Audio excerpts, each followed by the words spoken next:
मुख्यमंत्री आतिशी के खिलाफ दर्ज हुई एफआईआर चुनाव कार्यक्रमों में सरकारी वाहन के इस्तेमाल का मामला।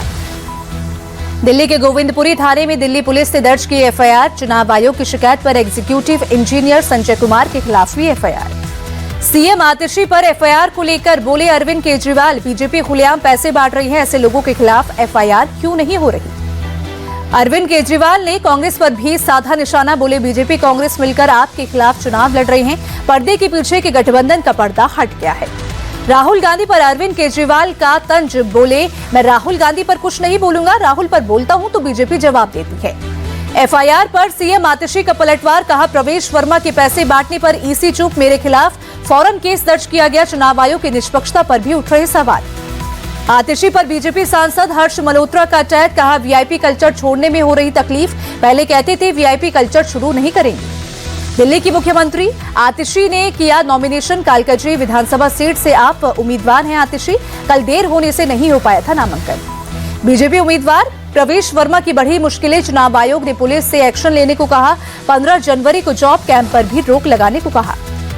आप और बीजेपी में पोस्टर वॉर हुआ और तेज। बीजेपी नेताओं की तस्वीर पर आपका पोस्टर लिखा, हारता चुनाव देख धड़ल्ले से फर्जी वोटर जोड़ रही बीजेपी। कांग्रेस नेता प्रमोद तिवारी ने राहुल गांधी के बयान की तारीफ की। राहुल ने दिल्ली के वर्तमान हालात के लिए केंद्र और दिल्ली सरकार दोनों को जिम्मेदार ठहराया था।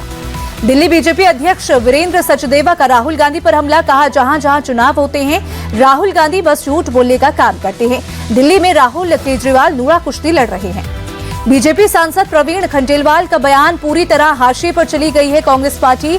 10 साल में पीएम मोदी ने सरकार के बदलाव का युग शुरू किया है, ये सिलसिला अब रुकने वाला नहीं। संदीप दीक्षित का अरविंद केजरीवाल पर हमला। कहा केजरीवाल का कोई एक काम बताए जो उन्होंने अपने स्वार्थ के अलावा किया हो। लालू यादव की बेटी मीसा भारती का बड़ा इशारा। नीतीश कुमार के पलटी मारने की अटकलों पर बोली, हर मास के बाद ही शुरू होते हैं शुभ कार्य। बिहार में बदलाव के सवाल पर बोली मीसा भारती, राजनीति में कुछ भी असंभव नहीं है, लेकिन अभी कुछ भी कहना जल्दबाजी होगा। पटना में एलजेपी ऑफिस पहुंचे सीएम नीतीश। मकर संक्रांति को लेकर भोज में आमंत्रित थे सीएम। चिराग पासवान के पहुंचने से पहले ही नीतीश कुमार ने किया प्रस्थान। बुधवार को महाराष्ट्र के विधान भवन में पीएम मोदी करेंगे संबोधित। महायुति के 237 विधायकों को करेंगे संबोधित। विधायकों और मंत्रियों का करेंगे मार्गदर्शन। संजय राउत इंडिया गठबंधन को देश की जरूरत बताया। बोले इंडिया गठबंधन निश्चित रूप से सरवाइव करेगा। पीएम मोदी ने मौसम विज्ञान के 150वें स्थापना दिवस समारोह में लगी प्रदर्शनी का अवलोकन किया। भारत मंडपम प्रदर्शनी में लोगों से भी बात करते नजर आई। पीएम मोदी बोली भविष्य में मौसम की हर परिस्थिति के लिए तैयार रहेगा भारत। एक क्लाइमेट स्मार्ट राष्ट्र बनने के लिए लॉन्च किया मिशन मौसम। महाकुंभ में अमृत स्नान में भाग लेने वाले भक्तों पर हो रही फूलों की बारिश। हेलीकॉप्टर से की जा रही फूलों की वर्षा। ड्रोन कैमरे से महाकुंभ का भव्य और दिव्य नजारा। त्रिवेणी संगम पर अमृत स्नान करने के लिए श्रद्धालुओं का जनसैलाब। महाकुंभ में आज स्नान करने वालों की रिकॉर्ड भीड़। 12 बजे तक संगम में स्नान करने वालों की संख्या 1,60,00,000 हुई। पीएम मोदी ने लोहड़ी, मकर संक्रांति और पोंगल कार्यक्रम में लिया हिस्सा। ट्वीट कर कार्यक्रम का वीडियो किया पोस्ट। कार्यक्रम में लोक नृत्य का भी आयोजन हुआ। गृह मंत्री अमित शाह ने अहमदाबाद में उत्तरायण पतंग महोत्सव में शामिल हुए।